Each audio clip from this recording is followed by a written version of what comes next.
My name is Kiana Twitty. I'm a proud resident of the district, Ward 8.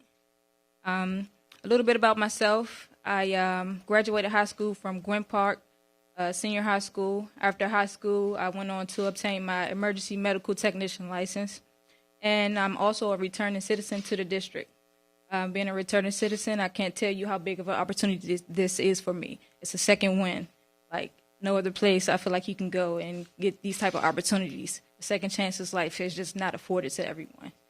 I would like to take the time to thank the agencies, DOES and DDOT, for this opportunity, and thank Mayor Muriel Bowser. And it is my pleasure to introduce to you Mayor Muriel Bowser. Thank you.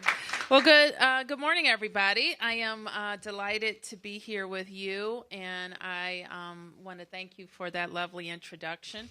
It's not many places in D.C. government that I haven't been, but I haven't been to the sign shop. So I imagine some of you haven't been to the sign shop either. And this, I guess, for several months now, we have been talking about signs. There are many signs. I'm sure somebody can tell me how many signs are up in D.C., and they can sometimes just go into the background. We don't notice them, but try going to a new place and not knowing how to get around, where to walk, where to park, where important facilities are, and then you will quickly see how big a role that signs play in moving around a city. And it is important, too, that signs make sense, that they're in the right locations, that when they're damaged, they are replaced, when they don't make sense, that they're removed, and all sorts of things. And then if you're mayor of a town, you start to think, well, who makes the signs? And if there is a backlog of signs, there must also mean that we don't have the right number of resources to deal with the problem that we face. So put this in the category of, in towns like ours, there are a lot of things that we have to do as a city and do well, and they can make a difference for our residents, workers, visitors to D.C. And how they get around. So that's what we are here to talk about today. And in addition to talking about a new program that we have started to help us deal with this very real issue, and that is the Street Sign Installer Workforce Training Program. And so I want to acknowledge our directors who are here, who you will hear from: Jeff Marudian, who is the director of DDOT, and Unique Morris Hughes, who is the director of the Department of Employment Services. This, starting out, is going to be a pilot program designed to move our residents into opportunities, sometimes, as you heard, into second chances, but certainly on the pathway to the middle class. In March, I sent my fiscal 2020 budget to the council. This new budget is one that is very focused on ensuring that D.C. remains affordable for D.C. residents and families. And of course, one of the main ways that we keep D.C. affordable is by investing in affordable housing. This budget represents a very significant increase in our ability to create more affordable housing. I was just reading, I was catching up on reading the newspaper, and I saw something in yesterday's paper about something Virginia is doing. They are increasing their affordable housing trust fund by $4 million. You imagine? The whole state? We increase ours $30 million for the Housing Production Trust Fund, $20 million for a new workforce housing fund, and $5 additional million for our Housing Preservation Trust Fund. Along with the private dollars that they will capture, those DC funds will help us capture. We know that we can get towards our goal of 36,000 new affordable housing units by 2025. And so that's why the things that we do to help D.C. residents get on a pathway to the middle class will allow them to afford housing and raise their families right here in D.C. The Street sign installer program is going to equip men and women who live in D.C. with the skills and knowledge that they need to fill positions that we know exist in D.C. government right now. In over 12 months, they will train for living wage jobs, the kind of jobs that create this pathway. The training will take place in the classroom at the District Infrastructure Academy that we created a couple of years ago, and out in the field with the street sign installing unit. Once the training is complete, participants will get hands-on experience in sign installation, and then at the end of the program, the trainees can compete for employment opportunities at DDOT or in the private sector. I am grateful to everyone who has been involved in putting this together. In fact, today we're kicking off this new initiative, and we know that there are places around the city, in fact, people have been tweeting them at me this morning, where the signs need our attention. And this usually happens when we have multiple signs that at first glance are confusing, and sometimes on second and third glance as well. So it is our job to make sure that we make those signs easy to follow. So continue to tweet us at #GoodSignDC, and we will make sure that one of our team members gets on it right away. So let me now turn to Director Morris Hughes, who will have a few things to say about DOES's role. Thank you very much. Good morning. It's a great morning. So thank you, Mayor, so much. At DOES, we are proud to not only play a role to advance and support our greater community, but to also promote district residents in their careers. And we believe that that is a DC value, and we also believe in careers for all. We're excited about the first cohort of the Street Sign Installer Workforce Program, which is already underway, as participants are taking the first step in the pathway to the middle class and also serving as ambassadors of community and safety. Today marks almost a year from when we opened the Infrastructure Academy. And in just a short period of time, we've seen over 1,000 district residents come through the doors of the DC Infrastructure Academy to get training, to get job coaching, and to get general support to advance themselves in their careers. As we continue to expand on workforce training opportunities and career services offered at DCIA, we know how important it is to invest in our workforce. As part of the Mayor's FY20 budget, Mayor Bowser has earmarked a historic $4 million additional funding to support and advance workforce development opportunities and training at DCIA. Where else can you come to and get a second chance? DC is a great place, and we're excited to be a partner with DDOT. Thank you so much for this great opportunity.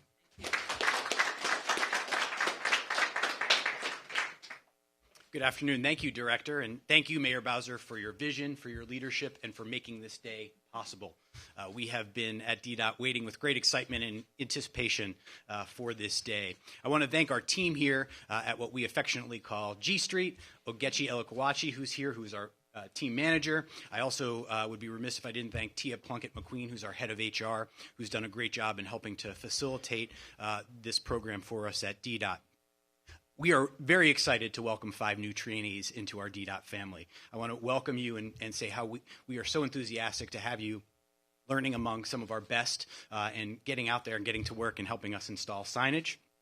Mayor Bowser's budget reflects her commitment to Vision Zero, and a huge part of what we do with the Vision Zero program is signage. And so this team will help support that effort to install signage and to replace signage that needs to be replaced and to fix signage that needs to be fixed. And so we are particularly thrilled to have you here as a part of this team. I want to again thank Director Morris Hughes and her team for their leadership in helping us move this program forward. Thank you.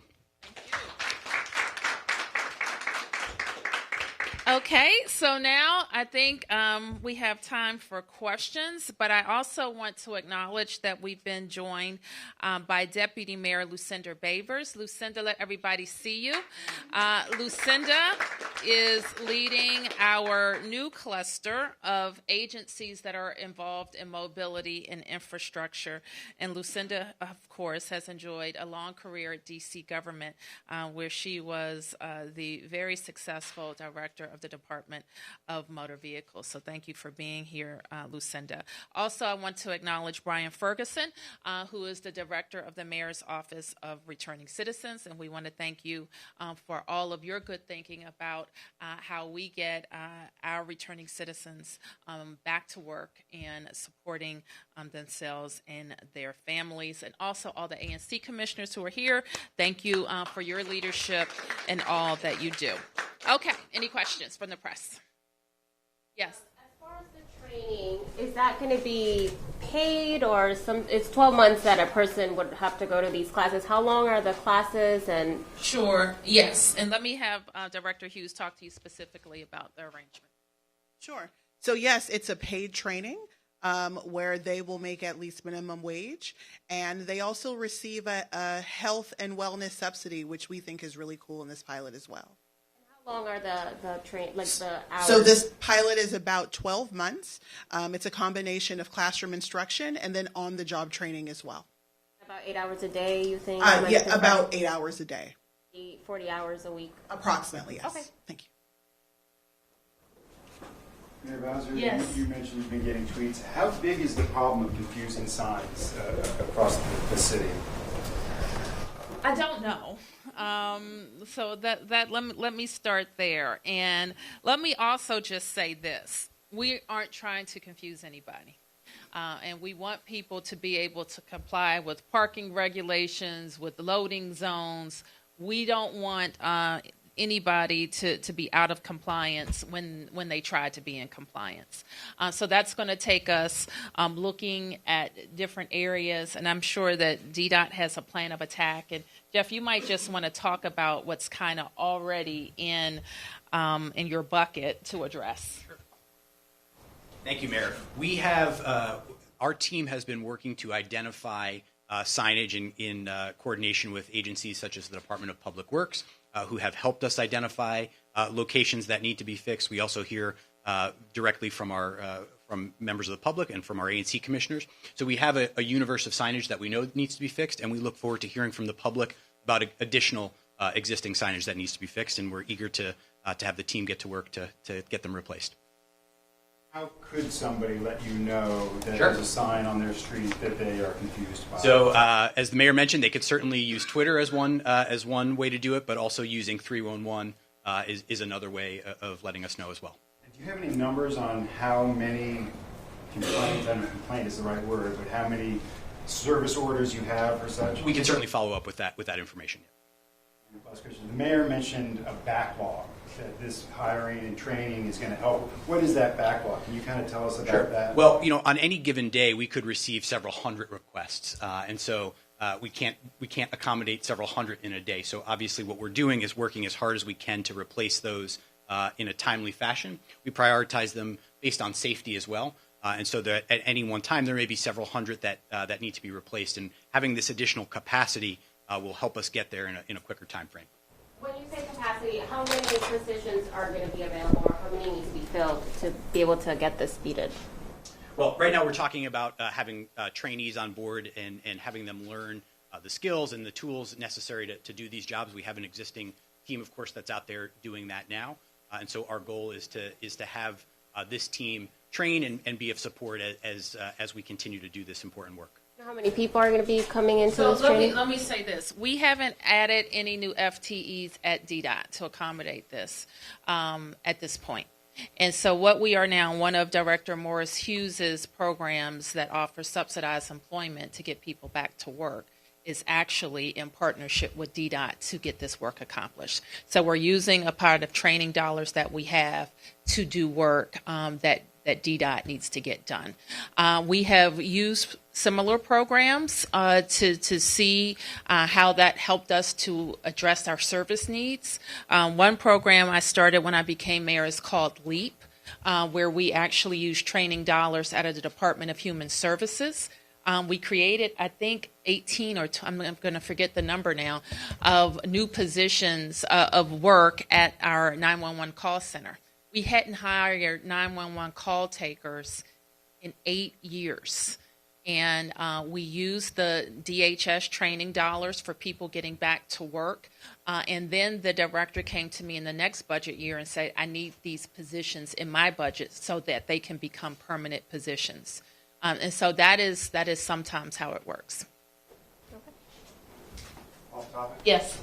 I'm sure you've seen the report about the director of the Department of Housing Authority Director, Mr. Garrett. I know you don't appoint him, but do you have any concerns? What are your thoughts on the news that he's named in this lawsuit from his past job, and certainly was at least suspended during that time while he was there? I've heard about a lawsuit. That's about what I know about the situation, and I also know that the board chair and the authority's general counsel are investigating it at hours from our end. Yes, sir. Thank you, Mayor. Yes. Back on topic. How do we refer young men and women to this program? I brought a young man with me from my neighborhood, which is right over here, about 3 blocks away, and I think he'd be a great candidate for this. So how do we follow up on? Where are our DOES team who's here? DOES, where are you? Okay. So any number of the folks who raised their hand can make sure that he's engaged with our programs. Opportunity for Thank young you. men in this area. Thank you. Thank you. Yes, sir. I have a sign question. I guess that's Sure. really on topic. I could tweet it, but I'm going to the Wizards game tonight. Okay. I never really know which way to go because all the signs point to the Verizon Center. Well, that's where they play. Well, now it's the Capital One Center. Good one.